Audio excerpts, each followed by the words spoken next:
Lawyers of Reddit, what was your oh shiz moment in court? Not oh shiz bad. Oh shiz I can't believe she said that.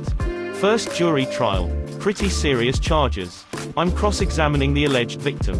And in answering my question she says, oh yeah, I lie all the time, needless to say.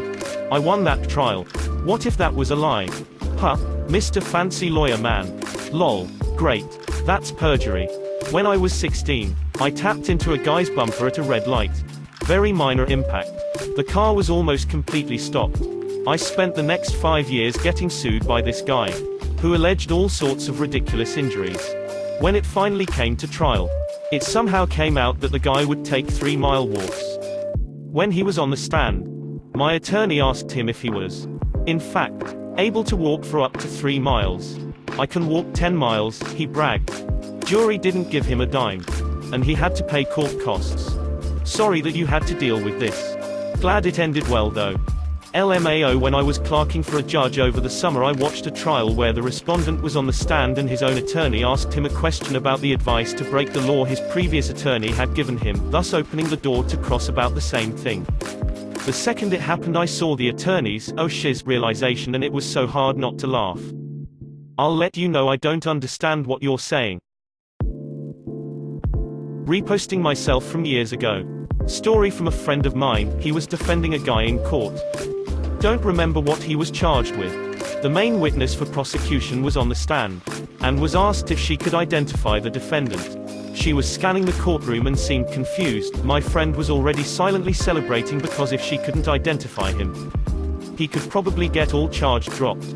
As he was mentally adding this case to the W&N file, he happened to glance over at his client, who had just helpfully raised his hand to make it easier for her to identify him. Even the judge facepalmed on that one. Wow, that's some special kind of stupid. Kinda wholesome in my opinion. Wouldn't the defendant be easy to identify because they're sitting at the table at the front of the courtroom with lawyers around them? Or did they have the defendant stand in a lineup or something? That's why I never understood the purpose of that question. Are you allowed to argue that they only identified the accused because they raised their hand? Sure. Of course. Now you're stuck proving she wouldn't have identified him and she wasn't just a bit nervous at first and wasn't about to point him out. Never ask a question to which you don't know the answer. Prosecutor suggested to me client that the canned goods he had burgled were to be used to trade for drugs. Me thinking the idea ludicrous, asked my client whether he has ever traded food for drugs. To which he replied that he once exchanged a frozen chicken for heroin. Needless to say, I didn't win that one. This is so true and sucks so bad in family court hearings because there's so rarely an opportunity to know how the witness is going to testify.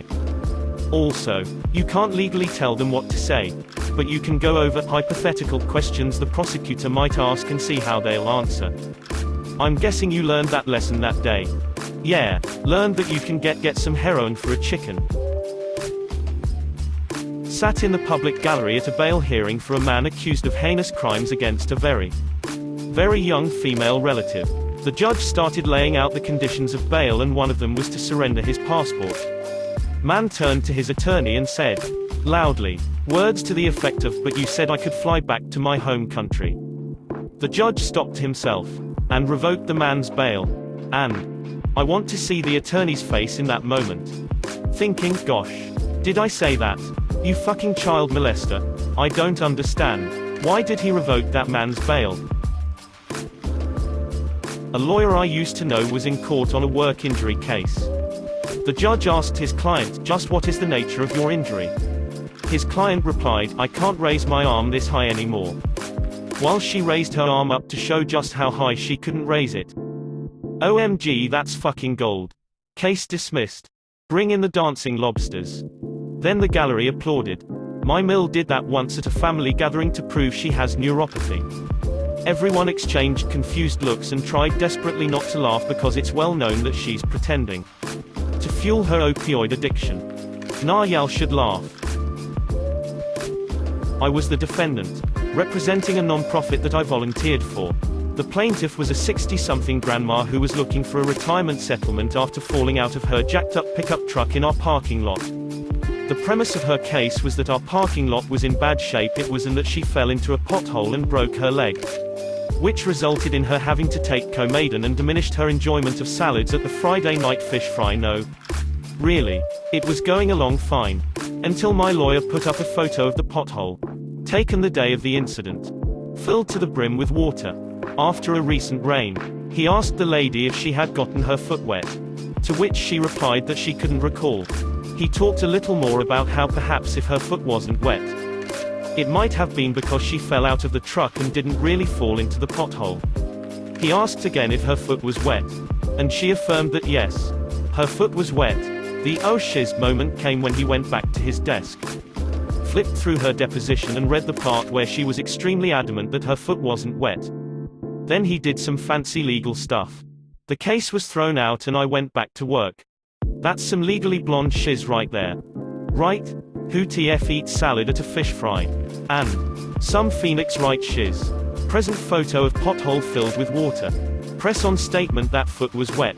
Get additional statement that contradicts deposition. Present deposition. Objection. Q cornered. To be fair, the plaintiff was not a legal professional.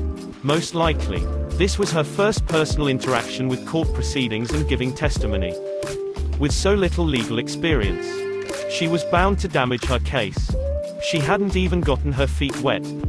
For non-lawyers, that moment where you take a witness's testimony on the stand and show that it contradicts their deposition is called impeaching the witness.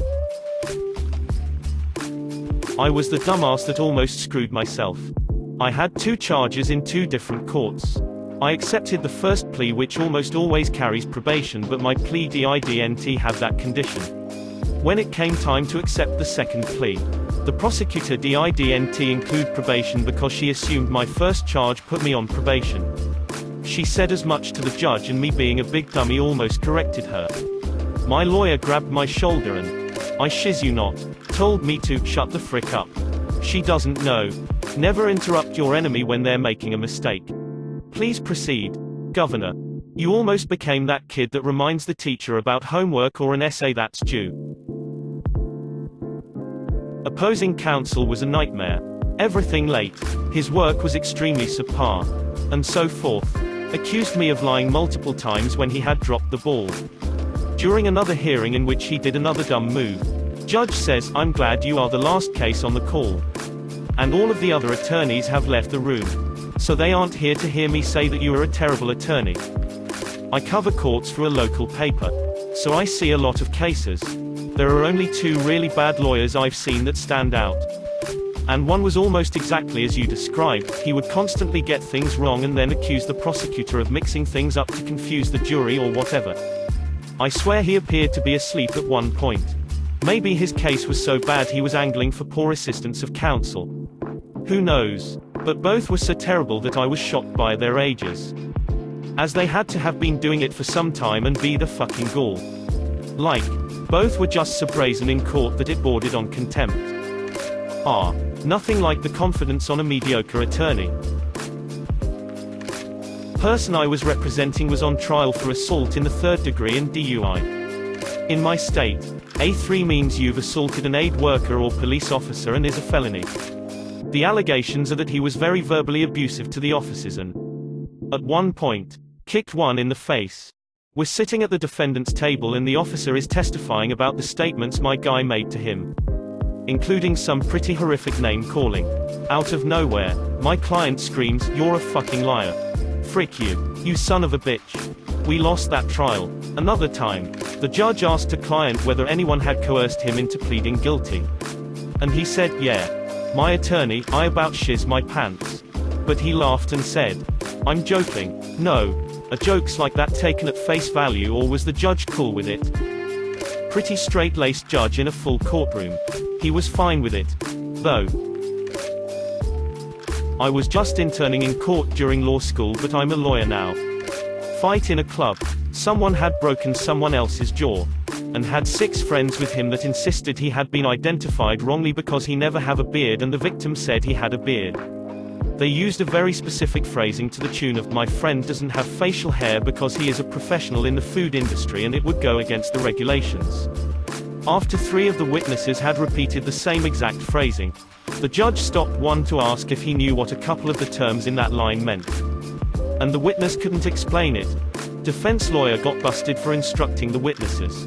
She'd also gotten the defendant to reject a plea deal that exchanged prison time for a fine and community service. What terms did they have trouble explaining? That's like 6th grade language. Tops. I accidentally deleted my own comment expressionless face, it was in Spanish. The term was something like professional del sector de la restauración and it sounded weird as frick. He worked in fast food. You'd think that if she was coaching the witnesses, she'd have done so using what would appear to be natural phrasing for the group of friends. Or at least just give them the bullet point version so they could say the bit without being direct repeats. Not that coaching them in the first place is okay. Of course, it's good that she got caught. But if you're going to break the rules, at least put some good effort into it. After law school you tend to speak weird. Can be difficult to disconnect. She wasn't a smart one though. I was at a hearing arguing that my client was wrongfully terminated because the employer failed to abide by the proper procedures.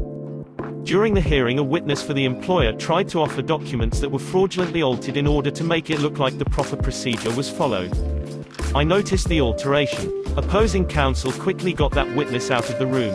And after a quick adjournment, my client got a large settlement. Was the alteration that obvious?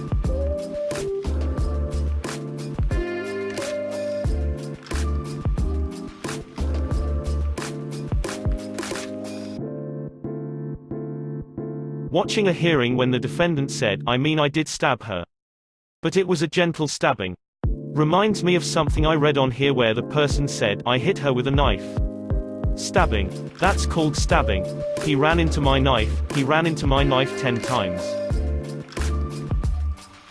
Not exactly in court. But I was defending a juvenile robbery case. Where there was very little evidence. There was supposed to be 2 guys. But they only picked up this one kid. He had no stolen property on him. He was picked up like outside his own house. Wearing different clothes than the victim had initially said. This kid was on the honor roll at school. His family seemed kind and were involved. He wrote poetry and played instruments. I actually believed it was a legit mistaken identity case. I went to meet with one of the kid's mentors for a character reference. And he exactly matched the description of the other robber. So the homie roll kid was a robber too then? Yeah, for sure. I should have said the mentor dude had a lot of very specific distinguishing features where there was like no way it could be a coincidence. And I was like, yeah no, not gonna need that reference after all. Thanks for your time, sir. Please stay far away from the courthouse that day. And